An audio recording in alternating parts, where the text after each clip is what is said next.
Hey y'all, it is Dream and we are out here on our new homestead and it is a bombing 100 degrees at 9 a.m. And so in this video we're going to talk about containers and how to keep them thriving through all this crazy Texas heat that we have going on. So we're going to turn the camera around, we're going to talk. Okay you all, the very first thing, this is my Kajari melon container plant, and the reason I chose this one first, if you've never grown melons or like watermelons or cantaloupes or Kajari melons, melons can drink, especially watermelons, can drink up to a gallon of water a day when they are producing that melon. So the very first and most important thing that you have to do with containers is watering, and deep watering.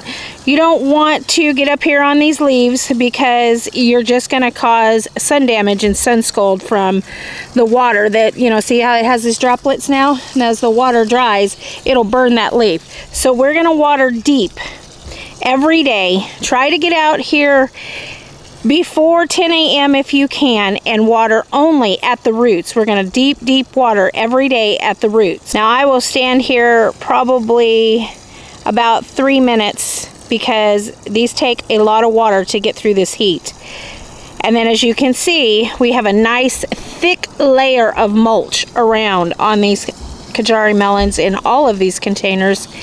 And that's because once it is wet and this mulch is wet, it helps to keep the soil cool, which in turn keeps your roots below the soil cool so that they don't burn up.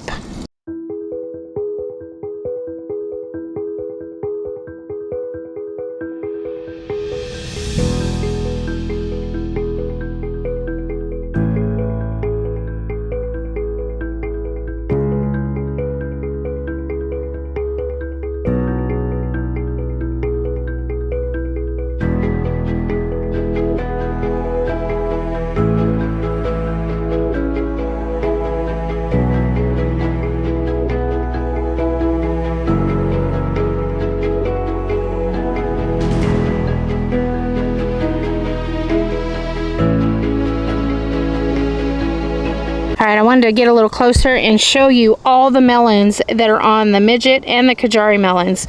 So as you can see, we have a melon here, we have two there, and I just saw another one right here when I was watering. So it's very important to make sure that you're watering deep and that you're putting a very thick layer of mulch. As you can see down in there, see how wet that soil is? And that mulch is just going to keep those roots nice and cool and continue to feed. Now I want to show you what happens when you get water on your leaves and why it's important to try your best not to splash your leaves. And I know for some of you, sometimes it's hard to get out early in the morning. If you have to water in the evening, please water at the base. It's better to water in the morning, not in the heat of the day, but in the morning.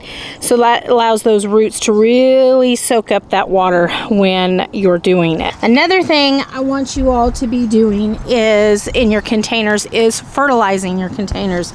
Because now that we're watering, I would say about every 2 weeks you need to use a liquid fertilizer inside of a gallon container. Well, this is 1.5 gallons. No, it's 2 gallons. So we're going to put 2 teaspoons in that. This is Fox Farms Grow Big liquid plant food. And so I just take a cap, just like that, inside of there.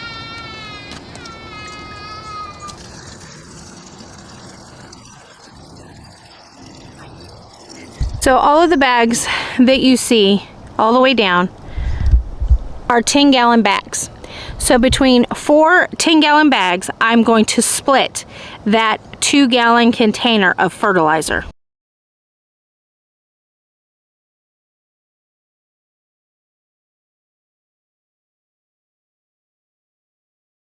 One thing I wanted to add before I move on is, if you noticed, I watered first and then fertilized second, and that's so that the plants are taking up just as much water and fertilizer as they can. The next most important thing, especially in hot places like Texas, is shade. Now, as you can see, I don't have any shade cloths. That's because behind me are trees. And that's why I chose this location. Now as you look down the line, you can see that the tomatoes down there are in full sun right now. But what's going to happen is this, because I've watched the sun track, as the sun tracks about right there, all of this starts getting shade, afternoon shade, which is the heat of the day.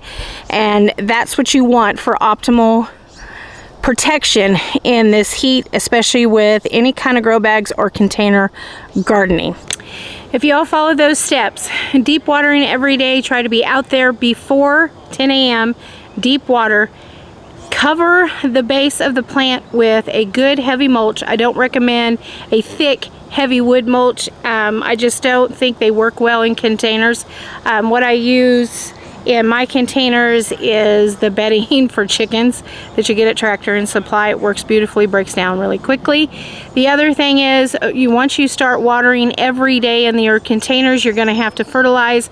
I do it every 2 weeks, and I will link that Frog Farm liquid fertilizer down in the description.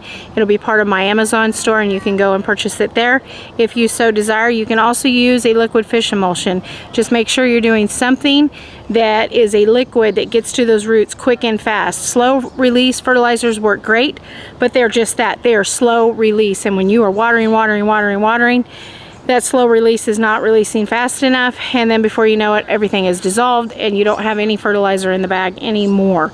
The other thing is always provide shade in your hotter climates.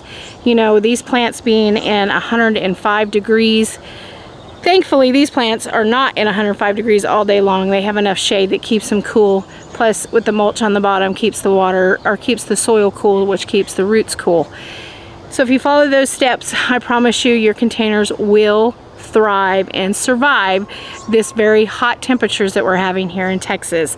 So if you enjoyed this video and you found some value in it, please give us a like and a thumbs up. It helps this channel to grow.